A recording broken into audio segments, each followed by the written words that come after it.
Hi guys, स्वागत है आप सभी का एक और नई वीडियो में।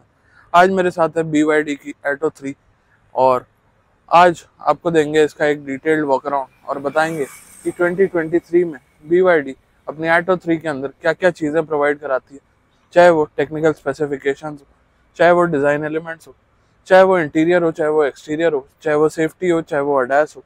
सभी चीज़ों की बात डिटेल में आज के इस वीडियो के अंदर कर लेंगे। तो चलिए स्टार्ट करते हैं इस वीडियो को और सबसे पहले शुरू करते हैं एक्सटीरियर से, फिर चलेंगे इंटीरियर की तरफ और फिर कंक्लूड करेंगे इस वीडियो को। तो चलिए दोस्तों शुरू करते हैं इस वॉक अराउंड को और सबसे पहले बात करते हैं एक्सटीरियर्स की। तो यहाँ पे आप देखेंगे फ्रंट में आपको एक कैमरा दिखाई दे रहा है जो कि अडैस की फंक्शनिंग करने के लिए है और वाइपर्स की ओवरऑल क्वालिटी और फिट एंड फिनिश काफ़ी बेहतर है। अब आ जाते हैं मेन ग्रिल की तरफ। तो यहाँ आप देखेंगे सैटिन फिनिश के अंदर क्रोम में चमकता आपको BYD का लोगो दिखाई देगा, जिसकी फुल फॉर्म है बिल्ड योर ड्रीम्स। उसके बाद नीचे आते हैं तो आपको यहाँ पे नंबर प्लेट प्लेस मिलेगी, उसके जस्ट नीचे मिलेगा कैमरा, पियानो ब्लैक टच मिलेगा और नीचे रेडार आ जाता है, सिल्वर कलर में आ जाती है अपनी स्किड प्लेट। काफी चाहूंगा थोड़ा सा अगर शोर आपको लग रहा हो, बट ट्रक अभी चला गया है तो अब शोर आपको थोड़ा कम देखने को मिलेगा। यहाँ आप देखेंगे तो आपको डुअल LED कॉम्बिनेशन हेडलैम्प मिल जाएंगे और कनेक्टेड DRL भी यहाँ पे सपोर्ट किया जाता है। नीचे आप देखेंगे तो कोई फॉग लैम्प्स नहीं है, बट फ्रंट पार्किंग सेंसर्स यहाँ पे दे दिया गया है और हुड एरिया काफ़ी अच्छा खासा है। अब आ जाते हैं अपनी साइड प्रोफाइल की तरफ। तो साइड से आप देखेंगे तो गाड़ी काफ़ी प्रोपोर्शनेट लगती है, बट वॉन इलेक्ट्रिक प्लेटफॉर्म की SUV है ये। अब डिज़ाइन के हिसाब से आपको SUV लग रही है या नहीं लग रही है, ये चीज़ आप नीचे लिख के मुझे बता दीजिएगा। फ्रंट से ही 360 डिग्री क्लैडिंग स्टार्ट हो जाती है गाड़ी के अंदर और ये आपको देखने को मिलेंगे 18 इंच के अलॉय व्हील्स। यहाँ आ जाते हैं तो BYD डिज़ाइन और ये आपका चार्जिंग पोर्ट प्लेस किया गया है, जो कि मेरे हिसाब से ठीक ठाक पोजीशन पे है। और इसके बाद आ जाते हैं अपने ORVMs की तरफ। तो यहाँ आपको NFC जो देखने को मिल रहा है, ये बेसिकली कार्ड की है, जो NFC वाले बटन पे अगर आप रखेंगे तो ये लॉक अनलॉक और गाड़ी को आप डेली लाइफ यूज कर पाएंगे। ORVM आपका डुअल टोन में फिनिश्ड है और अब देखेंगे तो इस पे भी LED टर्न इंडिकेटर है। विंडो लाइन पे आ जाते हैं तो विंडो लाइन में अपर और लोअर दोनों ही क्रोम गार्निशेस दे दी गई हैं और कोई दिक्कत परेशानी यहाँ पे नहीं है। प्लस क्लैडिंग की अगर बात करते हैं तो व्हील आर्च क्लैडिंग तो आपको दिख रही है, बट डोर्स के अंदर क्लैडिंग को थोड़े से डिफरेंट तरीके से मर्ज किया गया है। ऊपर और नीचे बॉडी पेंट का यूज है और सेंटर से आपकी क्लैडिंग जा रही है। अब आ जाते हैं रूफ की तरफ। तो रूफ पे भी आपको रूफ रेल्स देखने को मिल जाएंगी, जो कि अगेन सिल्वर टच के अंदर दी गई और आपको दी गई है एक फुल पैनोरामिक सनरूफ। साथ ही अगर बात करते हैं तो एक शार्क फिन एंटेना दिया गया और लास्ट पिलर पे आपको सैटिन सिल्वर में रिपल डिजाइन दिया गया है। डोर हैंडल्स की बात करते हैं तो कोई क्रोम नहीं है और ड्राइवर साइड आपको रिक्वेस्ट सेंसर देखने को मिल जाता है। रेयर में भी आपको डिस्क ब्रेक्स देखने को मिल रही हैं, ये काफ़ी अच्छी बात है। और अब रेयर तक आ ही गए हैं तो रेयर की डिटेल में बात कर लेते हैं। हाई माउंट स्टॉप लैम्प दिया गया आपको, wiper, washer, defogger, build your dreams की फुल बैजिंग और टेल लैम्प्स के ऊपर आपको एक क्रोम गार्निश देखने को मिल जाएगी। फुल LED सेटअप है लाइटिंग का पीछे भी और ओवरऑल डायनामिक स्वाइप इंडिकेटर्स इस टाइम ऑन है। कैसे लग रहे हैं जरूर लिखिएगा कमेंट सेक्शन के अंदर। बाकी लेफ्ट साइड में आपको मिलेगी EV की बैजिंग और राइट साइड में आपको मिलेगी एटो 3 की बैजिंग। बाकी नीचे आपको प्लेस मिलेंगे बम्पर के अंदर पियानो ब्लैक टचेस में rare parking sensors, number plate, reverse camera और सिल्वर कलर में एक स्किड प्लेट। उसके अलावा रेयर क्वार्टर डिजाइन से गाड़ी आपको कुछ इस तरीके की लगने वाली है। चलिए दोस्तों, अब बारी आ गई है इसके टेक्निकल स्पेसिफिकेशंस की तरफ चलने की। तो अब इंजन तो है नहीं, जो चीज़ें हैं उन्हीं की बात कर लेते हैं। तो हुड एरिया के अंदर आप देखेंगे तो परमानेंट मैग्नेट सिंक्रोनस मोटर की प्लेसमेंट आपको देखने को मिलेगी और BYD की जो ब्लेड बैटरी है वो पूरे फ्लोर के अंदर लगाई गई है गाड़ी की। पैकेजिंग आप देखना चाहें तो कुछ इस तरीके की है और क्लोज लुक भी आप इसके अंदर ले सकते हैं। बाकी यहाँ आपकी बैटरी दी गई है और ये ठीक ठाक पैकेजिंग है। यहाँ से आप अपना वाइपर फ्लूइड ऐड अप कर सकते हैं गाड़ी के अंदर और अंडर हुड इंसुलेशन भी अच्छी खासी यहाँ पे दे दी गई है। चलिए हुड एरिया कर दिया बंद मैंने। अब बैटरी कैपेसिटी बता देता हूँ आपको। तो बैटरी कैपेसिटी है गाड़ी के अंदर अराउंड 60.48 किलोवाट आवर की। खैर अब ये तो बात हो गई बैटरी और मोटर की। गाड़ी की डायमेंशंस जानना बहुत ज़रूरी है, उससे आप अपने हिसाब से क्लासिफाई कर सकते हैं कि क्या ये एक एसयूवी है या फिर नहीं। साथ ही आप देख पा रहे हो तो मैंने इस टाइम हेडलैम्प्स ऑन कर दिए, जिससे आपको कनेक्टेड डीआरएल डिज़ाइन भी दिख रहा होगा और इसके एलईडी प्रोजेक्टर हेडलैम्प्स भी दिख रहे होंगे। चलिए हम आ जाते हैं डायमेंशंस की तरफ। तो इस टाइम आपको इस गाड़ी की विड्थ दिखाई दे रही है जो कि है 1875 mm की। क्वार्टर लुक की तरफ चलते हैं तो यहाँ से आपको इस गाड़ी की लेंथ दिखाई देगी जो कि है 4455 mm की। तो यानी कि काफ़ी लंबी गाड़ी है, बस देखने में ही थोड़ी बहुत छोटी लगती है। और डिस्क का आपको बता दिया था कि फ्रंट और रेयर दोनों ही जगह डिस्क ब्रेक्स दी गई। बाकी यहाँ आप देखेंगे तो टायर साइज है अपना 215/55 R18 का। जी हाँ दोस्तों, कोई छोटे टायर्स इसके अंदर नहीं है। 18 इंच के टायर्स आपको यहाँ पे प्लेस्ड देखने को मिलने वाले हैं।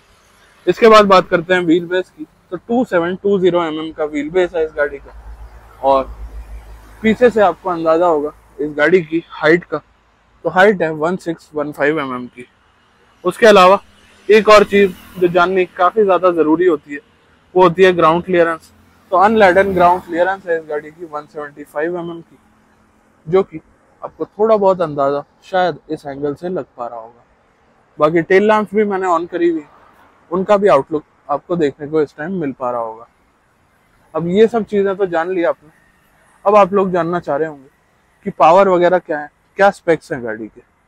तो दोस्तों अराउंड 202 PS की पावर और साथ में आपको देखने को मिलता है 310 Nm का टॉर्क, जो इस गाड़ी को 0 to 100 ले जा सकता है अराउंड 7.3 सेकेंड्स के अंदर। तो ओवरऑल बात करते हैं, गाड़ी का कर्व वेट है 1750 kg। तो इतनी हैवी गाड़ी को 7.5 सेकेंड में 100 कर लेती है ये बैटरी और मोटर का सेटअप। उसके अलावा बूट स्पेस की बात करें तो 440 लीटर्स की बूट स्पेस यहाँ पे दी गई है। और उसके अलावा चार्जिंग वगैरह की बात करते हैं, रेंज की बात करते हैं, तो AC DC चार्जिंग दोनों ही तरीके से आप अपनी गाड़ी चार्ज कर सकते हैं। और रेंज की बात करें तो ARAI का क्लेम है 521 किलोमीटर्स और मैंने अपना रेंज टेस्ट बना के आपको दे दिया है। आप चाहें तो जाके उसके बारे में भी जानकारी ले सकते हैं कि रियल लाइफ रेंज इस गाड़ी की क्या निकल के आई थी। बाकी ओवरऑल कैसा लगा आपको एक्सटीरियर डिज़ाइन, ये ज़रूर बताइएगा कमेंट्स के अंदर। अब चलते हैं बिल्ड योर ड्रीम्स की इस एटो 3 के इंटीरियर की तरफ। चलिए दोस्तों, अब बारी आ गई है इंटीरियर की तरफ चलने की और इंटीरियर में आपको दिखाने की, बताने की कि क्या क्या चीज़ें प्रोवाइडेड है। तो सबसे पहले डोर पैनल की तरफ आएंगे तो यहाँ पे आप Please be careful of cars coming behind you and opening the door. I don't know कितना ऑडियो आया, बट गाड़ी हर तरीके से आपको वार्न करती चली रही है। और यहाँ देखेंगे तो ये हार्ड प्लास्टिक तो नहीं है, यहाँ भी सॉफ्ट टच का यूज़ है, यहाँ भी सॉफ्ट टच का यूज़ है। ये जो मिड में थोड़ा सा पार्ट है ये हार्ड प्लास्टिक है। कलर्स की बात करें तो ब्लैक, क्रीम या ऑफ वाइट इसे बोल सकते हैं, ब्लू और silver hard plastics plus piano black. कुछ इस तरीके का आपका डोर हैंडल आता है जिसे ग्रिप डिज़ाइन बोला जाता है। और यहाँ पे आपके ट्विटर्स की प्लेसमेंट है। इनके अंदर आपको एम्बियंट लाइट भी देखने को मिलती है और यहाँ पे भी आपकी एम्बियंट लाइट प्लेस्ड है, जो शायद डे टाइम में उतनी क्लियरली ना देख पाए। यहाँ आपके चारों पावर विंडो के controls, window lock, lock unlock और ORVM के कंट्रोल्स दिए गए हैं। उसके अलावा ये आपका ग्रैब हैंडल दिया गया और नीचे आपको गिटार स्ट्रिंग डिज़ाइन में दिया गया स्पीकर का सेटअप और बॉटल होल्डर। उसके अलावा यहाँ से आप अपना इलेक्ट्रॉनिक बूट को रिलीज कर सकते हैं। अब आ जाते हैं सीट की तरफ। तो आप देखेंगे काफ़ी डिफरेंट डिज़ाइन की सीट्स दी गई हैं और कंफर्ट के मामले में मेरे को ओवरऑल ये सीट्स काफ़ी अच्छी लगी। प्लस आप देखेंगे तो यहाँ पे भी ब्लैक, ब्लू, रेड और ऑफ वाइट सभी टोन्स का एक प्रॉपर यूसेज कर लिया गया है। चलिए अब यहाँ देखते हैं तो यहाँ पे भी आपको हुड का एक्सेस लेने के लिए जगह दी गई है। और दोस्तों यहाँ अगर आप देखेंगे तो यहाँ पे आपको 12 volt socket, USB type A type C और पावर सॉकेट नीचे प्लेस देखने को मिल जाता है। और यहाँ पे आप अपना फ़ोन वगैरह भी इजीली स्लॉट इन कर सकते हैं।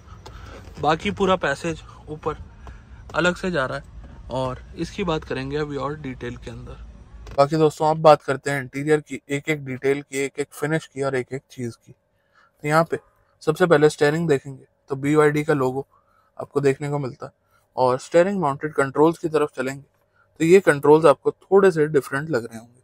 क्यों डिफरेंट है? तो दोस्तों ये बेसिकली आपके टोटल अडास के कंट्रोल्स हैं, और ये वाला एक बटन आपको शायद ही किसी और गाड़ी में देखने को मिलता हो। इससे आप अपने टच स्क्रीन सिस्टम को हॉरिजॉन्टल या फिर वर्टिकल चेंज कर सकते हैं अपनी लाइकिंग के हिसाब से।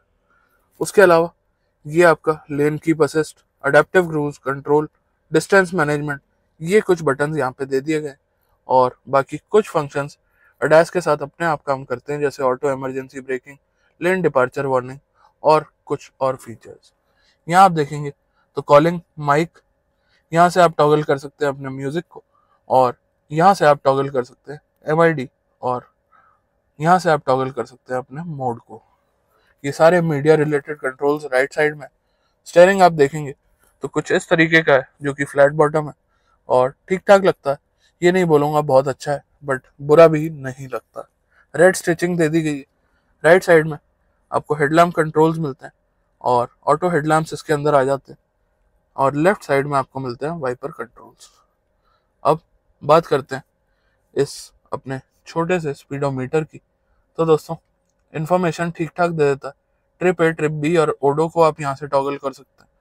उसके अलावा आपको कुछ और ऑप्शंस देखने को मिल जाते हैं, जो कि यहाँ आप देखेंगे driving time, acceleration timer, past 50 kilometres की कंजम्पशन, टोटल एवरेज और TPMS। ये कुछ चीज़ें आप यहाँ पे अपने लिए देख सकते हैं। उसके अलावा यहाँ पे आपको time, digital speed, temperature, range, कितनी परसेंट बैटरी आपकी बाकी है और कितनी पर किलोवाट कंजम्पशन हो रही है, वो सभी चीज़ें दिखाता है। ये जो स्टैंडर्ड है ये इसका रीजन मोड है, और इको जो है ड्राइव मोड है। बाकी नीचे आपको गियर देखने को मिल रहा है जो इस टाइम पार्क पे है। अब आ जाते हैं अपने इस टच स्क्रीन सिस्टम की तरफ, जो कि है 12.8 इंचेस का। ओवरऑल काफ़ी अच्छा और काफ़ी बड़े साइज का, प्लस क्लैरिटी और क्वालिटी काफ़ी ज़्यादा अच्छी है। तो एक एक फीचर की तरफ चलते हैं। यहाँ आप देखेंगे आप इसे कुछ इस तरीके से पॉज भी कर सकते हैं, प्लस स्प्लिट स्क्रीन का सेटअप है इसके अंदर। स्क्रीन पे भी बटन दिया गया है जिससे आप इसे टिल्ट कर सकते हैं।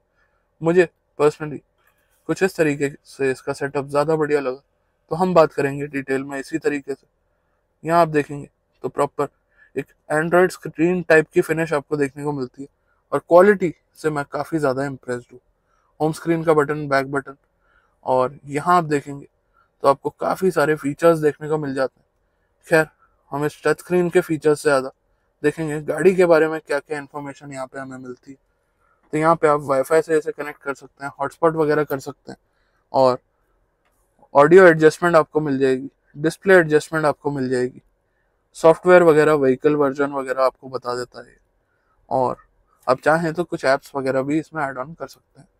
अडैस की बात करते हैं तो यहाँ से आप अपने अडैस के फीचर्स टॉगल कर सकते हैं, जैसे कि आपको प्रिवेंशन चाहिए, वार्निंग चाहिए, या आप ऑफ करना चाहते हैं इस पर्टिकुलर फीचर को, ऐसे ही साउंड चाहिए, वाइब्रेशन चाहिए, या दोनों चाहिए, तो ये कुछ चीज़ें आप टॉगल यहाँ से कर पाएंगे। हाई बीम असिस्ट ऑन या ऑफ कर सकते हैं। एक्टिव सेफ्टी में आप देखेंगे तो ये कुछ फीचर्स हैं जिन्हें आप ऑन या ऑफ कर सकते हैं, और अच्छी बात यह है कि अडैस के सभी फीचर्स आप अपनी लाइकिंग के हिसाब से ऑन या ऑफ कर सकते हैं। न्यू एनर्जी की तरफ चलें तो ये बेसिकली दिखा रहा है कितनी चार्ज है मेरी गाड़ी, और उसके अलावा चार्जिंग सेटिंग्स, कंजम्पशन, ये आप देख सकते हैं, टोटल माइलेज गाड़ी की, और उसके अलावा कंजम्पशन ग्राफ भी आप देख सकते हैं कि किस तरीके से गाड़ी यूज हुई है। ऑल्दो इस ग्राफ से आपको उतना ज़्यादा क्लैरिटी नहीं मिल पा रही होगी, बट आपको समझा दूं कि गाड़ी को मैंने आराम से भी यूज़ करा है, और थोड़ा सा रफ भी चला के देखा, ताकि एक प्रॉपर रिव्यू आपके लिए मैं शूट कर पाऊँ। अब आ जाते हैं व्हीकल सेटिंग्स की तरफ। तो व्हीकल सेटिंग्स में स्टेयरिंग मोड आपको देखने को मिलता है, जो आप कंफर्ट या स्पोर्ट पे कर सकते हैं। ब्रेक असिस्ट मोड है, और कंफर्ट पार्किंग को आप ऑन या ऑफ कर सकते हैं। लाइट्स में बात करें तो एम्बियंट लाइट के कलर्स आप चुन सकते हैं, डायनामिक कलर्स पे इसे डाल सकते हैं, और हेडलाइट को एडजस्ट कर सकते हैं आप। उसके अलावा फॉलो मी होम हेडलाइट और साथ ही headlights before entering, welcome light, ये सभी चीज़ें यहाँ से एडजस्ट हो जाती हैं। एक्सटर्नल मिरर्स फोल्ड हो या ना हो, उसे भी आप ऑन ऑफ कर सकते हैं। एसी की हर डिटेल आप यहाँ से ले सकते हैं और हर चीज़ आप यहाँ से सेट कर सकते हैं। डोर्स एंड विंडोज़ की बात करें तो ये कितना ओपन हो कितना ना हो, इलेक्ट्रॉनिक बूट वगैरह सभी चीज़ों की यहाँ पे आपको फंक्शनिंग देखने को मिल जाती है और नोटिफिकेशंस को भी आप अपने हिसाब से एडजस्ट कर सकते हैं। लास्ट में आती है व्हीकल हेल्थ। यहाँ पे आपके मेंटेनेंस और माइलेज वगैरह के इंटरवल्स आ जाते हैं, प्लस आपको थोड़े से अलर्ट्स देखने को मिल जाते हैं अपनी गाड़ी के बारे में। तो स्क्रीन काफ़ी ज़्यादा रिस्पॉन्सिव है, प्लस इसके अंदर वायरलेस एप्पल कारप्ले और एंड्रॉयड ऑटो तो आता ही है। चलिए ये तो हो गई स्क्रीन की बात। अब डैशबोर्ड लेआउट की बात करते हैं। तो दोस्तों आपको थोड़ा सा डिफरेंट डैशबोर्ड डिज़ाइन लगेगा यहाँ पे, बट क्वालिटी ऑफ मटेरियल्स जो यूज्ड है वो काफ़ी ज़्यादा अच्छा है। यहाँ पे आपको ब्लू लेदर का यूजेज है, यहाँ पे आपको एक शाइनी मटेरियल जो कि प्लास्टिक है उसका यूसेज है। Of white again leatherette. Glove box के अंदर बात करते हैं तो ठीक ठाक स्पेस है और बॉटल किस तरीके से आ रही है डोर में ये भी आप यहाँ से नोट कर सकते हैं। अब आ जाते हैं नीचे की तरफ। तो यहाँ पे एसी वेंट्स बेसिकली अपने डंबल डिजाइन में बोलता है BYD। आप देख सकते हैं किस तरीके से यहाँ आपका वायरलेस चार्जर दिया गया और ये है आपका गियर नॉब। गियर नॉब काफ़ी अच्छा लगता है देखने में। ये hazard lamp switch, start stop button और यहाँ से आप अपनी वॉल्यूम वगैरह को एडजस्ट कर सकते हैं जैसा कि आपको इस टाइम दिख पा रहा होगा। काफ़ी टैक्टाइल फील है और उसके अलावा आपको यहाँ पे फिजिकल बटन्स भी दिए गए हैं जो कि आपके काफ़ी ज़्यादा काम आ सकते हैं। ज़रूरी नहीं है कि आप हमेशा ही टच बेस्ड कंट्रोल्स का यूज़ करें। ये आपका ड्राइव मोड्स का बटन, ये रीजन मोड्स का बटन, ट्विन कप होल्डर्स यहाँ पे दिए गए और कार्ड की तो आपको दिखा दी थी। बाकी जो फिजिकल की है वो आपकी कुछ इस तरीके की आपको देखने को मिलती है जो कि ठीक ठाक है। बाकी कुछ इस तरीके के डिजाइन में आपको मिलता है। सेंटर आर्मरेस्ट काफी ज्यादा वाइड है और ट्रेडमिल डिजाइन इसे BYD बोलता है। आर्मरेस्ट के अंदर स्टोरेज काफी ज्यादा अच्छी है और एज सच कोई शिकायत नहीं है। ऊपर बात करें तो पूरा ब्लैक फिनिश आपको देखने को मिल रही है और passenger side sunshade with vanity mirror and light. Centre के कंट्रोल सभी आपको टच बेस्ड मिलेंगे। यहाँ पे भी लाइट दे दी गई है और ये सनरूफ और सनशेड के कंट्रोल्स भी टच बेस्ड है। सनरूफ अगर आप देखना चाहें तो कुछ इस तरीके की सनरूफ यहाँ पे आपको देखने को मिल रही है और पैनोरामिक सनरूफ है। ठीक ठाक आपको व्यू और ठीक ठाक जगह देखने को मिल जाती है। ऑल्दो सनरूफ से बाहर खड़े होना उतना ज़्यादा रिकमेंडेड नहीं है। फ्रेमलेस मिरर मिलेगा और इसके अंदर आपको ऑटो डिमिंग फंक्शन भी इलेक्ट्रॉनिकली मिल जाता है। यहाँ आप देखेंगे तो यहाँ पे भी अगेन लाइट विद मिरर आपको देखने को मिल जाता है। ये तो कुछ बात हो गई आगे की। अब चलते हैं पीछे की तरफ। एक चीज आपको दिखाना चाह रहा हूँ, मिरर के कॉर्नर में आई डोंट नो आपको कितना कैमरा जस्टिस कर पा रहा है, बट यहाँ पे ब्लाइंड व्यू मॉनिटर भी दे दिया गया है। एयरबैग्स की बात करें तो 7 एयरबैग्स आते हैं गाड़ी के अंदर और डोर हैंडल आप देख सकते हैं कुछ इस तरीके का दिया गया है। चलिए अब पीछे देखते हैं और आपको दिखाते हैं क्या कुछ चीजें प्रोवाइडेड है। और सीट्स में आपको इलेक्ट्रॉनिक एडजस्ट देखने को मिल जाता है।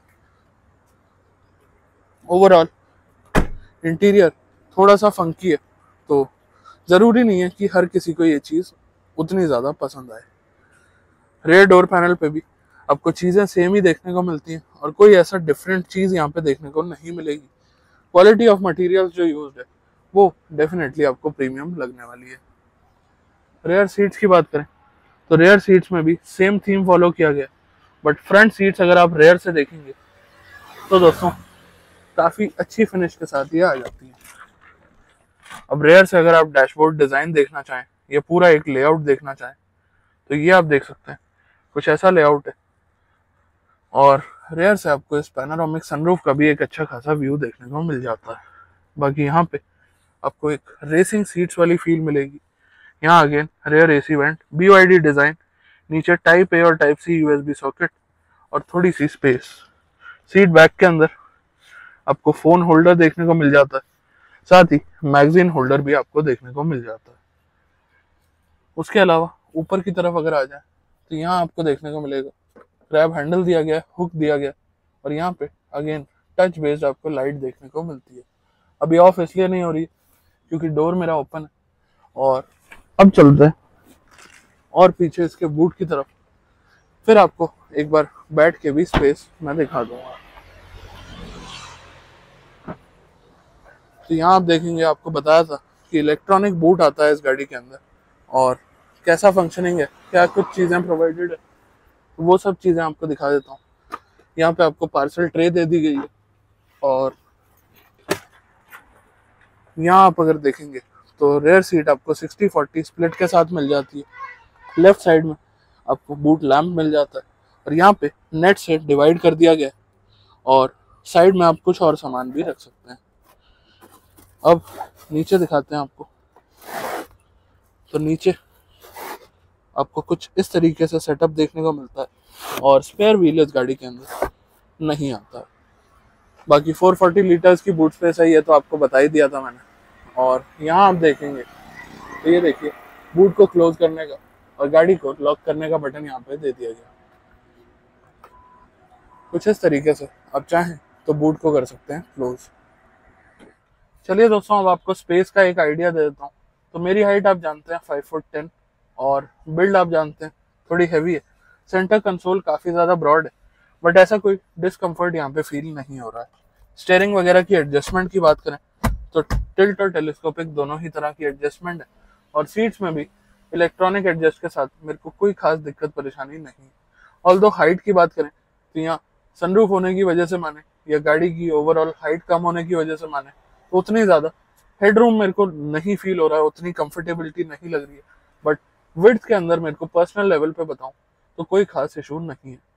सनरूफ को ओपन किया उससे अभी कोई फर्क नहीं पड़ेगा, ये इसलिए ओपन किया ताकि आपको प्रॉपर व्यू मिल पाए, ताकि प्रॉपर लाइटिंग गाड़ी के अंदर एंटर हो पाए। अब पीछे की तरफ चलता हूँ। ड्राइवर सीट मेरे हिसाब से एडजस्ट है। पीछे देखते हैं मेरी हाइट का और मेरी फिजिक का बंदा बैठ पाता है या नहीं। बाकी इनग्रेस और आउटग्रेस की अगर बात करें तो दोस्तों थोड़ा सा मेरे को एसयूवी टाइप तो नहीं लग रहा है, उतना इजी इसे नहीं बोलूंगा मैं।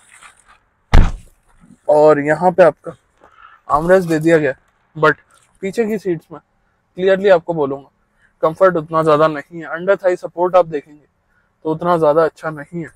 आर्मरेस्ट सही पोजीशन पे है, कप होल्डर सही जगह पे, पीछे से फील बहुत अच्छी आती है इस सनरूफ की भी, इस इंटीरियर की भी।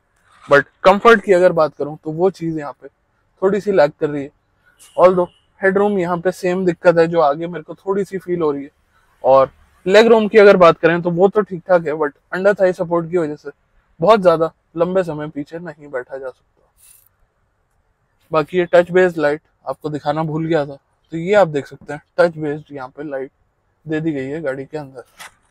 हेडरेस्ट की बात करें तो इनकी पोजीशनिंग ठीक ठाक है, और यहाँ पे अगर मैं रेस्ट करना चाहूँ तो मैं कर सकता हूँ।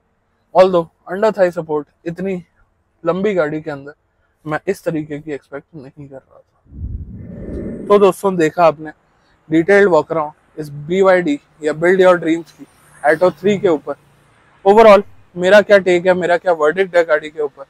तो दोस्तों गाड़ी उतना ज़्यादा मौका नहीं मिला, एक ही दिन के लिए प्रोवाइड कराई थी BYD ने, बट एक दिन के अंदर मैंने इसे 350-400 किलोमीटर ड्राइव कर लिया है, और हर तरह का रिव्यू आपके लिए बना लिया है। अब आप इसे किस तरीके का रिव्यू मानना चाहते हैं, वो फर्स्ट इंप्रेशन है या डिटेल्ड रिव्यू है, ये आपके ऊपर मैं छोड़ता हूँ। बट अपना टेक अगर आपके साथ शेयर करूँ तो गाड़ी वाकई काफ़ी ज़्यादा अच्छी है। और अगर कंपैरिजन वाला चार्ट में लेके आना चाहूँ, ऑल्दो नाम नहीं लेना चाहिए, बट इस सेगमेंट में इससे क्लोज आपको नेक्स्ट कार जो देखने को मिलती है वो है Hyundai की Ioniq 5, जो कि इससे ऑलमोस्ट 10-11 लाख रुपए एक्सपेंसिव है। पावर स्पेक्स वगैरह की बात करें, बैटरी की बात करें तो उसमें थोड़ा बहुत बेहतर है, बट इतना ज़्यादा बेहतर नहीं है कि 10-11 लाख रुपए इसके ऊपर आप उसके लिए दें। ऑल्दो मैंने उसे टेस्ट नहीं किया है, मैं ये नहीं कह रहा हूँ कि Ioniq 5 ठीक गाड़ी नहीं है, बट इसे टेस्ट कर लिया और मेरे हिसाब से 11 लाख रुपए बचा के सेंसिबल ऑप्शन ये ज़रूर बन सकता है। ऑल्दो जब Hyundai हमें वो प्रोवाइड कराएगा तो उसका भी डिटेल में रिव्यू करेंगे और उसकी भी फील और फीडबैक के बारे में आपको बताएंगे। अब दोस्तों बता देता हूँ और ओवरऑल टेक। तो फीचर्स वगैरह में यहाँ पे सिर्फ एक फीचर की कमी मेरे को फील हुई। ऑलमोस्ट 36-37 लाख कॉस्ट करती है ये गाड़ी ऑन रोड दिल्ली की अगर बात करें, और वेंटिलेटेड सीट्स यहाँ पे मिस कर दी गई हैं। वो चीज़ होती तो एक बहुत बेहतर बात थी। बाकी इतनी बड़ी गाड़ी के अंदर स्पेस मैनेजमेंट उतनी ज़्यादा पसंद नहीं आई मुझे। रेयर सीट में अंडर थाई सपोर्ट वगैरह उतना ज़्यादा अच्छा मुझे नहीं लगा। ये चीज़ और बेहतर करी जा सकती थी। बाकी ये जो फंकीनेस करी है, डम्बल डिज़ाइन, ट्रेडमिल डिज़ाइन और डोर हैंडल डिफरेंट तरीके के, डोर पैनल्स डिफरेंट तरीके के, ये चीज़ definitely personal to personal vary कर सकती है। मुझे ठीक ठाक लगी, ये नहीं बोलूँगा बहुत अच्छी लगी, but quality of materials used की यहाँ पे तारीफ करना चाहूँगा। जहाँ भी इस गाड़ी में मैंने टच करा है मुझे प्रीमियमनेस ही फील हुई है, कहीं से भी कॉस्ट कटिंग मेरे को फील नहीं हुई है। चलिए दोस्तों, आज के वीडियो में बस इतना ही। होप करता हूँ आपको इस एटो 3 के बारे में सभी चीज़ें समझ आ गई होंगी और एक फुल क्लैरिटी मैं आपको दे पाया हूँ।